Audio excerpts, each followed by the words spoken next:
ನಮಸ್ಕಾರ ವೀಕ್ಷಕರೇ, ಲಕ್ಷ್ಮಣ ಕುಲಕರ್ಣಿ ಯೂಟ್ಯೂಬ್ ಚಾನೆಲ್ಗೆ ನಿಮಗೆ ಆತ್ಮೀಯ ಸ್ವಾಗತ. ನಾವು ಸಾಮಾನ್ಯವಾಗಿ ಇತಿಹಾಸವನ್ನು ಪುಸ್ತಕಗಳಲ್ಲಿ ಓದುತ್ತೇವೆ. ಆದರೆ ಕೆಲವೊಮ್ಮೆ ಇತಿಹಾಸದ ಸತ್ಯಗಳು ನಮ್ಮ ಕಣ್ಮುಂದೆಯೇ ಇದ್ದರೂ ಸಮಾಜದಲ್ಲಿ ಬೇರೂರಿರುವ ಕೆಲವು ತಪ್ಪು ಕಲ್ಪನೆಗಳ ಅಡಿಯಲ್ಲಿ ಅವು ಮರೆಯಾಗಿ ಬಿಡುತ್ತವೆ. ಇಂದಿನ ಆಧುನಿಕ ಯುಗದಲ್ಲಿ, ವಿಶೇಷವಾಗಿ ದೃಶ್ಯ ಮಾಧ್ಯಮಗಳಾದ ಸಿನಿಮಾಗಳಲ್ಲಿ, ಧಾರಾವಾಹಿಗಳಲ್ಲಿ ಅಥವಾ ಕೆಲವು ಆಧುನಿಕ ಸಾಹಿತ್ಯ ಕೃತಿಗಳಲ್ಲಿ ಬ್ರಾಹ್ಮಣ ಪಾತ್ರ ಬಂದರೆ ಸಾಕು ಅವರನ್ನು ದುರಾಸೆಯುಳ್ಳವರಂತೆ, ಕುತಂತ್ರ ಮಾಡುವವರಂತೆ, ಊಟಕ್ಕೆ ಆಸೆ ಪಡುವವರಂತೆ ಅಥವಾ ಬರೀ ದಕ್ಷಿಣೆಗಾಗಿ ಕಾಯುವವರಂತೆ ಚಿತ್ರಿಸುವ ಒಂದು ಕೆಟ್ಟ ಸಂಪ್ರದಾಯ ಬೆಳೆದು ಬಂದಿದೆ. ಇದು ಕೇವಲ ಒಂದು ಸಮುದಾಯದ ಮೇಲಿನ ಪ್ರಹಾರವಲ್ಲ, ಬದಲಾಗಿ ಭಾರತೀಯ ಪರಂಪರೆಯ ಅತಿ ದೊಡ್ಡ ಜ್ಞಾನಶಾಲೆಯ ಮೇಲಿನ ಸಾಂಸ್ಕೃತಿಕ ದಾಳಿಯಾಗಿದೆ. ಈ ಸ್ಟೀರಿಯೋಟೈಪ್ಗಳನ್ನು ಕೇವಲ ಪ್ರಶ್ನಿಸುವ ಕಾಲವಷ್ಟೇ ಅಲ್ಲ, ಸತ್ಯಾಸತ್ಯತೆಗಳನ್ನು ಸಮಾಜದ ಮುಂದಿಡುವ ಕಾಲ ಈಗ ಬಂದಿದೆ. ಸತ್ಯವೇನೆಂದರೆ, ಬ್ರಾಹ್ಮಣ ಅಂದ್ರೆ ಭಿಕ್ಷುಕನಲ್ಲ, ಬ್ರಾಹ್ಮಣ ಅಂದ್ರೆ ತ್ಯಾಗಿ. ಪ್ರಾಚೀನ ಕಾಲದಿಂದಲೂ ಭಾರತೀಯ ಸಮಾಜದ ಬೌದ್ಧಿಕ ಮತ್ತು ಆಧ್ಯಾತ್ಮಿಕ ಮಾರ್ಗದರ್ಶನ ಮಾಡಿದ ಈ ಸಮುದಾಯದ ನಿಜವಾದ ಸ್ವರೂಪವನ್ನು ನಾವು ಇತಿಹಾಸದ ಪುಟಗಳನ್ನು ತಿರುವಿ ನೋಡುವ ಮೂಲಕ ಅರಿಯಬೇಕಾಗಿದೆ.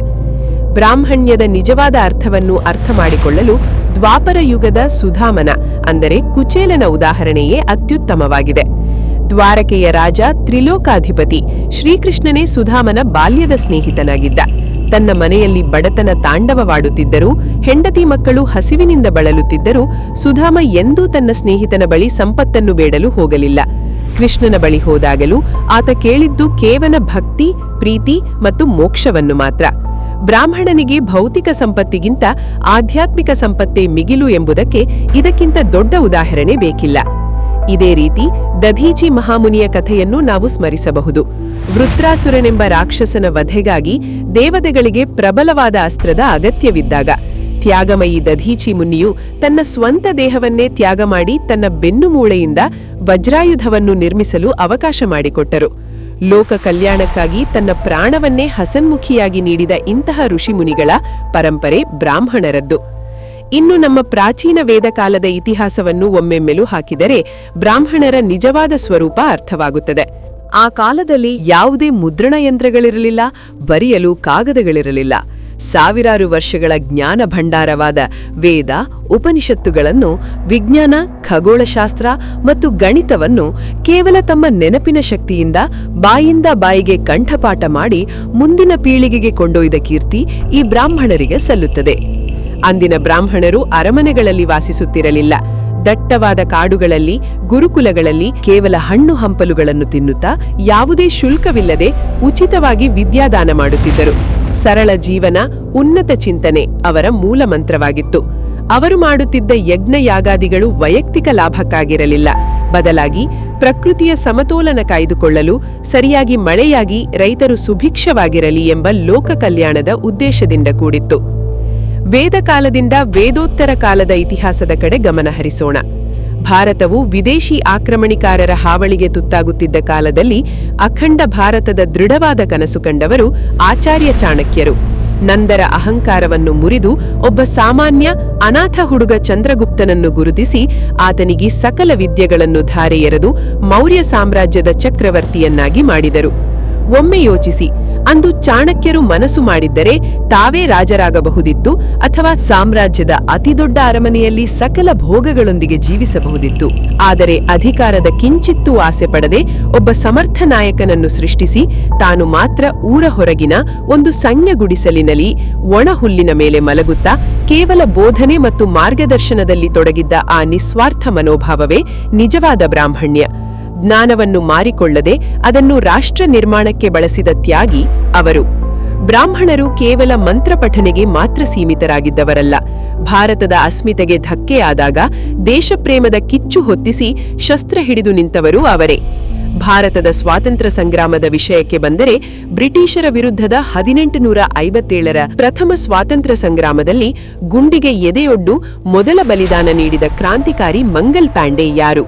ಅವರು ಒಬ್ಬ ಬ್ರಾಹ್ಮಣ ಯುವಕ. ಬಾಲಗಂಗಾಧರ ತಿಲಕ್, ಸ್ವರಾಜ್ಯ ನನ್ನ ಜನ್ಮಸಿದ್ಧ ಹಕ್ಕು, ನಾನದನ್ನು ಪಡೆದೇ ತೀರುತ್ತೇನೆ ಎಂದು ಗುಡುಗಿದ ಲೋಕಮಾನ್ಯ ತಿಲಕರು ತಮ್ಮ ಅಗಾಧವಾದ ಪಾಂಡಿತ್ಯವನ್ನು, ಸಂಪತ್ತನ್ನು ಬ್ರಿಟಿಷರ ವಿರುದ್ಧ ಹೋರಾಡಲು ಮುಡುಪಾಗಿಟ್ಟರು.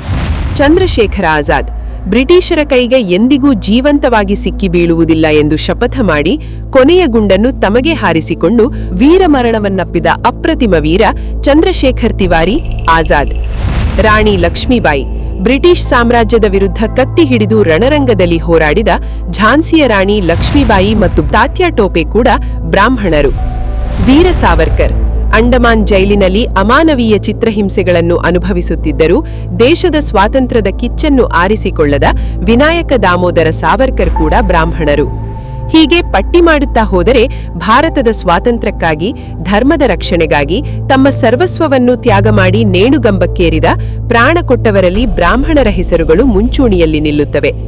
ಆದರೆ ಇಷ್ಟೆಲ್ಲಾ ತ್ಯಾಗಗಳಿದ್ದರೂ ಇಂದಿನ ದಿನಗಳಲ್ಲಿ ಕೆಲವರು ಬಹಳ ಸುಲಭವಾಗಿ ಹೇಳುತ್ತಾರೆ, ಬ್ರಾಹ್ಮಣರು ಜಾತಿ ವ್ಯವಸ್ಥೆಯನ್ನು ತಂದರು, ಸಮಾಜವನ್ನು ಒಡೆದರು ಎಂದು.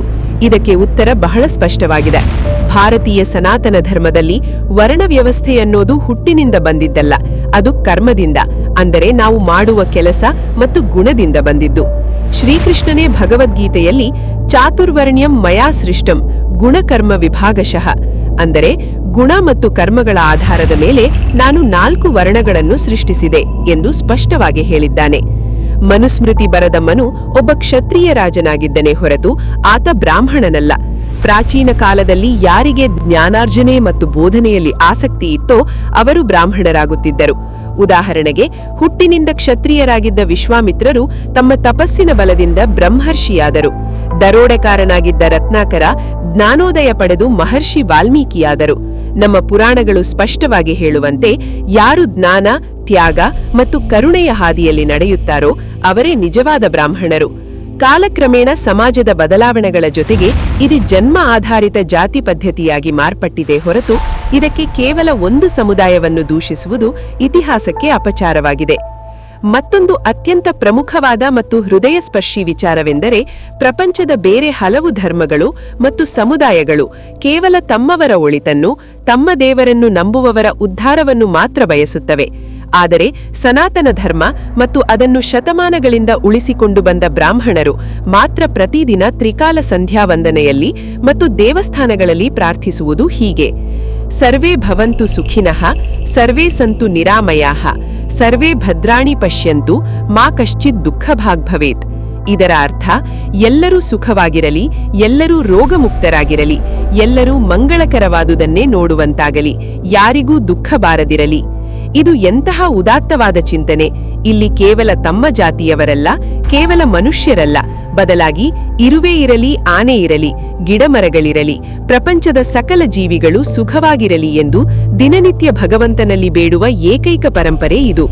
ಜಗತ್ತಿನ ಕಲ್ಯಾಣವನ್ನೇ ತನ್ನ ಕಲ್ಯಾಣವೆಂದು ಭಾವಿಸಿದವರು ಬ್ರಾಹ್ಮಣರು. ಒಟ್ಟಾರೆ ಮಾತಿನ ಸಾರವಿಷ್ಟೇ: ಬ್ರಾಹ್ಮಣ ಸಮುದಾಯ ಭಾರತದ ತ್ಯಾಗ, ಜ್ಞಾನ, ಅಹಿಂಸೆ ಮತ್ತು ರಾಷ್ಟ್ರಭಕ್ತಿಯ ಅಪ್ರತಿಮ ಸಂಕೇತ.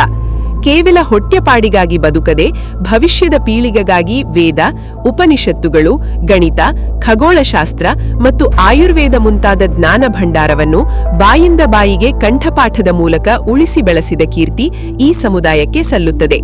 ಆದ್ದರಿಂದ ಇಂದಿನ ಯುವ ಪೀಳಿಗೆ ದೃಶ್ಯ ಮಾಧ್ಯಮಗಳು ಸೃಷ್ಟಿಸಿರುವ ಸುಳ್ಳು ಕಥೆಗಳನ್ನು ನಂಬದೆ ಇತಿಹಾಸದ ಸತ್ಯವನ್ನು ಅರಿಯಬೇಕಿದೆ.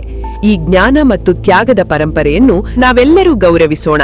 ನಮ್ಮೊಳಗೆ ಜಾತಿ, ಭಾಷೆ, ಪ್ರಾಂತ್ಯಗಳ ಗಡಿಗಳನ್ನು ಅಳಿಸಿ ಹಾಕಿ ಎಲ್ಲದಕ್ಕಿಂತ ಮಿಗಿಲಾಗಿ ರಾಷ್ಟ್ರ ಮೊದಲು ಎಂಬ ಭಾವನೆ ನಮ್ಮದಾಗಲಿ. ಆಗ ಮಾತ್ರ ಅಖಂಡ, ಪ್ರಬಲ ಭಾರತದ ನಿರ್ಮಾಣ ಸಾಧ್ಯ.